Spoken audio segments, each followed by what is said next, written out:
నమస్తే. Welcome to సత్యాగ్రహి. ఒక చాయ్ వాలా దేశాన్ని నడుపుతారా? టీ అమ్ముకునే వ్యక్తి దేశానికి ప్రధానమంత్రి అవుతారా? చాయ్ కాచుకునే వ్యక్తికి దేశ రాజకీయాల గురించి ఏం తెలుస్తుంది? ఇలాంటి మాటలు విన్నా, ఇలా ఎగతాళి చేసినా ఇంకెవరైనా అయితే డీలా పడిపోతారేమో. రాజకీయ విమర్శలను తట్టుకోలేక వెనక్కి తగ్గుతారేమో. కానీ ఆయన మాత్రం తగ్గలేదు. ప్రతిపక్షాలంతా ఏకమైన పార్టీలన్నీ కలిసికట్టుగా వచ్చి ఢీ కొట్టాలని చూసిన వారిని తన తెలివితేటలతోనే తుత్తునీలు చేశారు. ఆయన ఎవరో మీకు ఇప్పటికే అర్థమైపోయి ఉంటుంది. కరెక్ట్, ఆయనే మోదీ. నరేంద్ర దామోదర్ దాస్ మోదీ.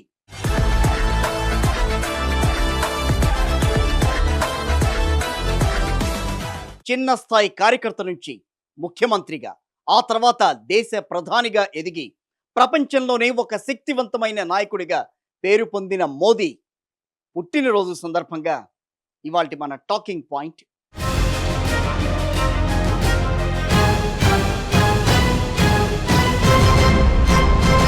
మోదీ అంటే ఒక శక్తి. మోదీ అంటే ఒక సామాన్యమైన పేరు మాత్రం కాదు. మోదీ అంటే ఒక బ్రాండ్. దేశంలో ఎంతో మంది నేతలకు కంటి మీద కునుకు లేకుండా చేసిన పేరది. 2014 వరకు కాంగ్రెస్ అనే పార్టీ ఒక కొండ. రాజకీయాల్లో ఉండే ప్రతి ఒక్కరికి ఆ పార్టీ హిమాలయాలంత ఎత్తున కనిపించేది. దేశవ్యాప్తంగా వేళ్ళూనికిపోయిన ఆ పార్టీని కదిలించటం దాదాపు అసాధ్యం అనుకునే పరిస్థితి.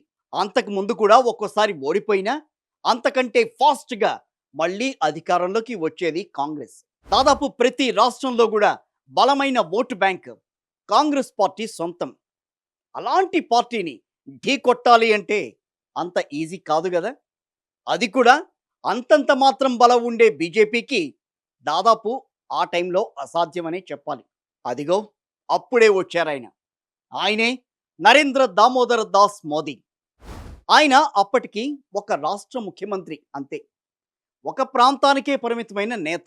పార్టీలోనూ భారీ ఇమేజ్ అంతే, అంతంతే. అయితేనేమి, ఇవి సరిపోవా నా సత్తా ఏంటో తెలియచేయటానికి? గుజరాత్ సీఎంగా నేను చేసిన పాలన సరిపోదా? అభివృద్ధి అంటే ఎలా ఉంటుందో తెలుసుకోవడానికి నా వ్యూహాలు సరిపోవా దేశానికి ప్రధాని కావడానికి అంటూ దేశ రాజకీయాల్లోకి దూసుకొచ్చారు నరేంద్ర మోదీ. బీజేపీలోనూ మహామహులున్నారు.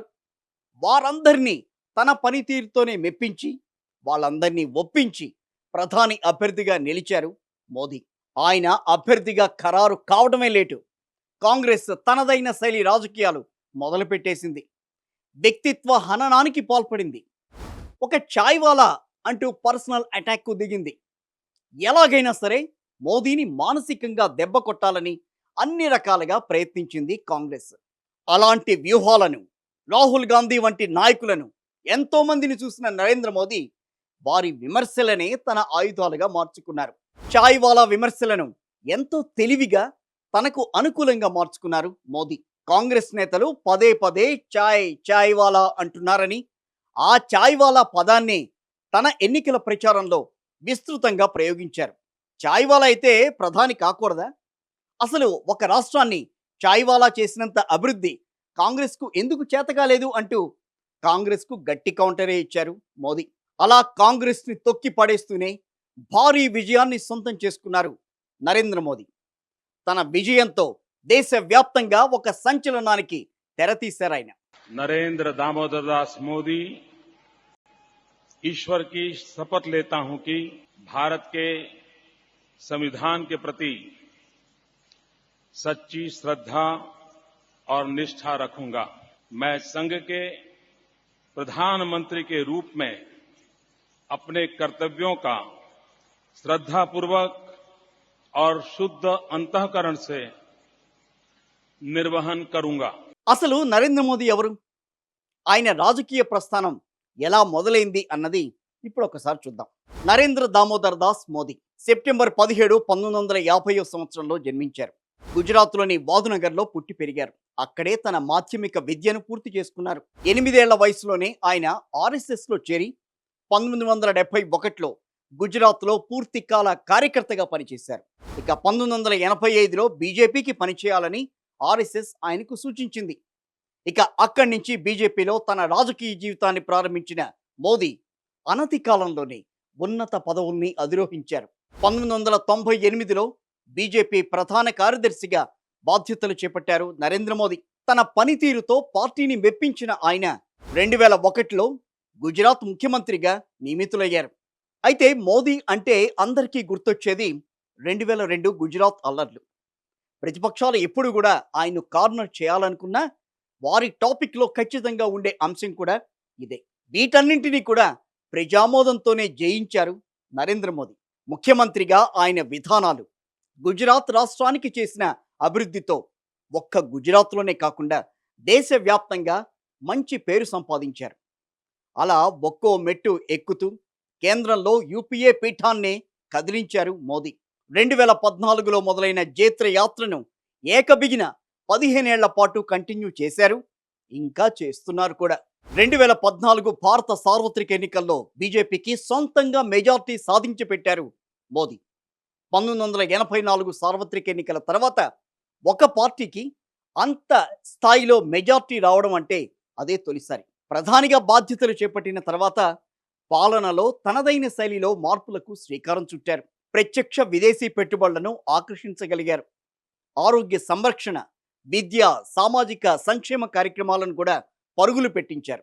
స్వచ్ఛ భారత్ పేరుతో మోదీ చేపట్టిన కార్యక్రమం దేశంలోనే కాదు విదేశాల్లో కూడా హాట్ టాపిక్గా మారింది. మోదీ చేపట్టిన ఆ కార్యక్రమంలో ఎన్నో రాష్ట్రాల్లో ఎన్నో నగరాలను క్లీన్ సిటీలుగా మార్చాయనే చెప్పాలి. అలా మోదీ ఇచ్చిన పిలుపు మేరకు ప్రతి ఒక్కరూ స్వచ్ఛ భారత్లో పాల్గొని మురికి కూపంగా మారిన ప్రాంతాలను క్లీన్ అండ్ గ్రీన్గా తీర్చిదిద్దారు. ఇక నరేంద్ర మోదీ తీసుకున్న మరో సంచలన నిర్ణయం నోట్ల రద్దు, నోట్ బందీ.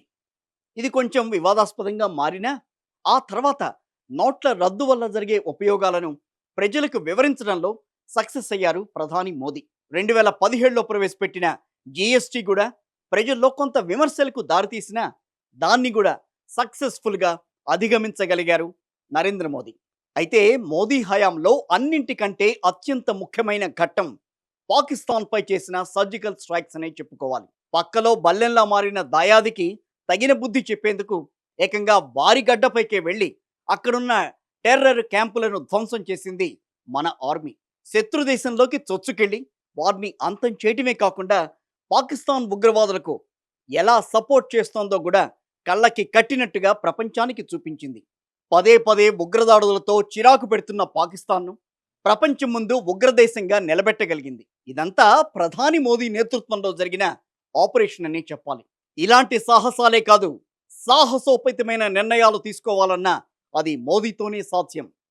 ట్రిపుల్ తలాక్ వంటి చట్టాలను రద్దు చేసిన, జమ్మూ కాశ్మీర్లో ఆర్టికల్ 370 రద్దు చేసిన, వక్ఫ్ బిల్లులో సవరణ చేసిన, రైతులు, పేద, మధ్యతరగతి ప్రజల కోసం పథకాలు తీసుకొచ్చిన అది ఒక్క మోదీతోనే సాధ్యం అనేలా పనితీరు ప్రదర్శించారు ప్రధాని మోదీ అలియాస్ నరేంద్ర దామోదర్ దాస్ మోదీ. ఆయన ప్రజలకు మరింత సేవ చేయాలని, చిరకాలం ఆయురారోగ్యాలతో జీవించాలని కోరుకుంటూ ప్రధాని మోదీకి సత్యాగ్రహి పుట్టినరోజు శుభాకాంక్షలు తెలియజేస్తోంది. Happy birthday Modiji.